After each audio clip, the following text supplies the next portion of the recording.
be real quiet because once I turn the camera, you'll see how thick it is in here. They could be within 50 yards of me. So I'm trying to be real quiet, but found this spot a couple weeks ago. Came in here and put a camera, and I've had some good intel on the camera over the past couple weeks, so we got a cold front pushing in. Today's Monday, it's coming all the way through Thursday, so over the next couple days it's gonna be real cold. There's a chance of snow tomorrow, actually. We're in mid-October, so it's a pretty good cold front for this time of year. So the bucks are gonna be up and moving. I'm hunting over a big scrape right now. We're gonna have this camera over, and there's been some good bucks in here hitting the scrape, and they're daylighting in here, so I feel pretty good about this spot.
He just crashed right here.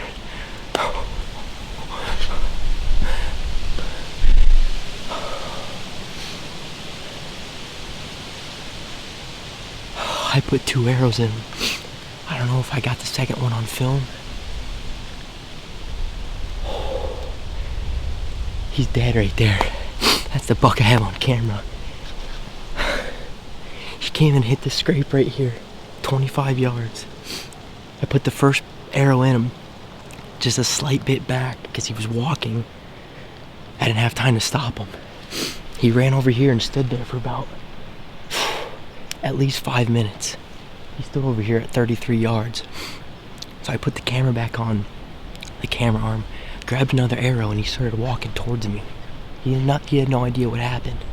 He started walking towards me, got to 25 yards, quartering to me, got another arrow knocked, put the camera on him, and I drilled him. And he's down right here 30 yards from me. Oh my gosh. And that's a stud. First time in this sit. I just hung this Novix an hour and a half ago.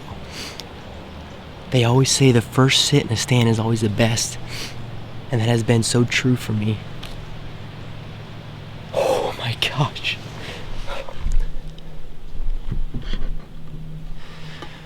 Alright, it's been about a half hour since I shot him. I'm pretty sure I watched him crash right here about 40 yards from me, so I'm gonna tear down this stuff and climb down real slow. I'm very certain he's expired over there. especially after putting a second arrow in them.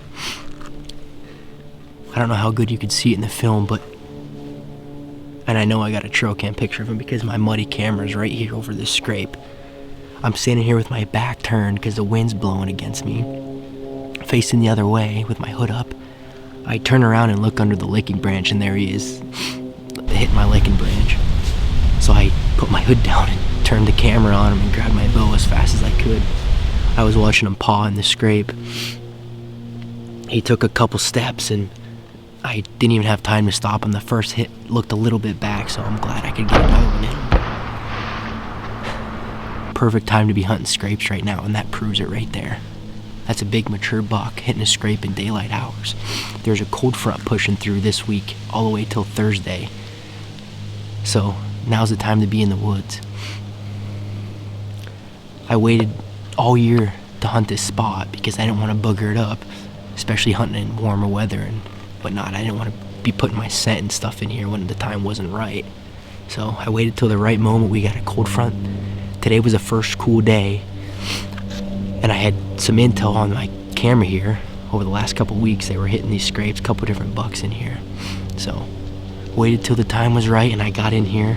First set, and like I said earlier, I do believe I said it earlier, the first set is always the best, I believe. So I'm gonna climb down and we're gonna go check him out. Alright, just got back to the truck. I just dropped off all my stuff. Just trying to make it a lighter drag out. I'm grabbing my drag rope, and Lexi just pulled up. She's gonna help film me and help me with the drag out, hopefully. So, pretty sure I saw him fall, so I have a good idea where he is. We're gonna go find him.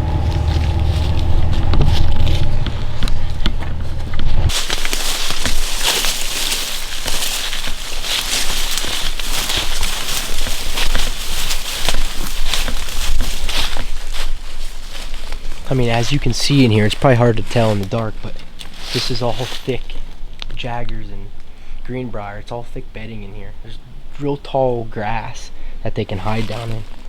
It's like just for like several acres in here. It just looks like a buck nest when you come in here. There's scrapes and stuff. They have this place torn up, so. This is the spot he was standing from the second shot.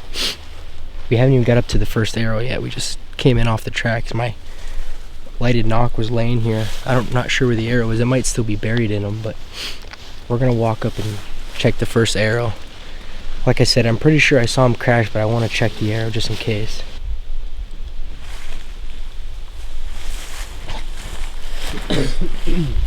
So there's my Novix. Here's the arrow right here. If you look to your right, there's my camera on the tree. And here's the scrape he came and hit. It's probably thick.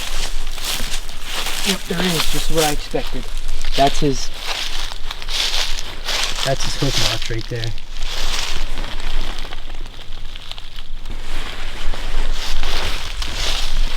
Came in, hit this licking branch.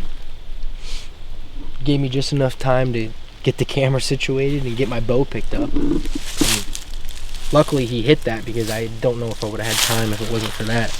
Took a couple steps into my opening here, and here's my arrow.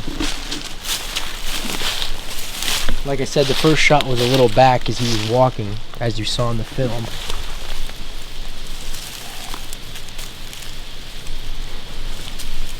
Yeah. Yep, that's exactly what I was expecting. That was definitely back. You can definitely see some stomach matter on there. Alright, so found a little bit of blood after the second shot, but we're just gonna go in the general area where I saw him fall. Really no sense of looking for blood. Pretty sure I know where he's at.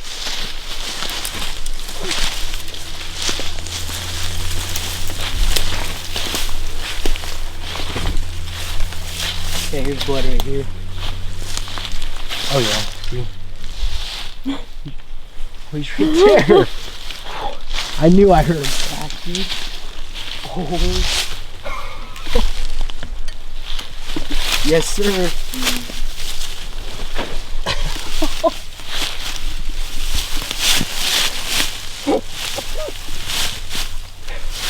That's a freaking tank, Lex.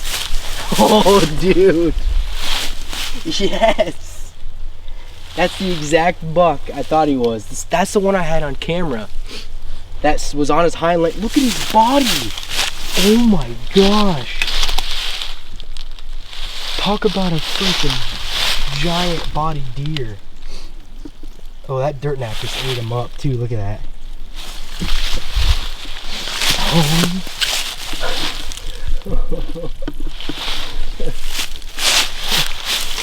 That's what I'm talking about. Yes. First sit. Brought the Novix in. Got set up real early. What helped me out today, actually, it was really windy today. We had like 18-mile-an-hour winds today. And I think that's what saved me, because I was able to get in up into the stand, and he wasn't able to hear me because the wind was blowing so hard. Holy cow, look at the size of that deer. Here's the second shot. Yeah, he was quartering to me. Buried it right in his shoulder. Yep. I'm happy with those Exodus arrows, that's for sure. I couldn't be more happier right now, really. I have 2 weeks until I leave for the police academy. I'll be gone for 6 months. Next week, my buddy's coming in from Texas, Nick. So he'll be here for a week, so I won't be doing much hunting myself then. So this was really my only week to focus on myself and try to get it done, and I did. The first day, today's Monday, the first day of this week that I was planning on hunting pretty hard this week. So I'm just ecstatic right now, really. I couldn't ask for anything better. First time hunting all these spots. Lexi and I just moved here to the area in April, so we've really only been here for half the year. So, I mean, you know, there's a lot that goes into it over the summer. I spent a lot of time over the summer, once turkey season was over, scouting new places and trying to get permission and stuff. And I was successful getting permission on quite a few places. This one here in particular, I only got permission probably about a month ago. I just happened to run into the guy driving down his driveway, and he allowed me to archery hunt here. So get out there and knock on some doors, and it really pays off, especially for me. All my bucks have either been on public or permission spots, and these permission spots usually seem to work out well for me.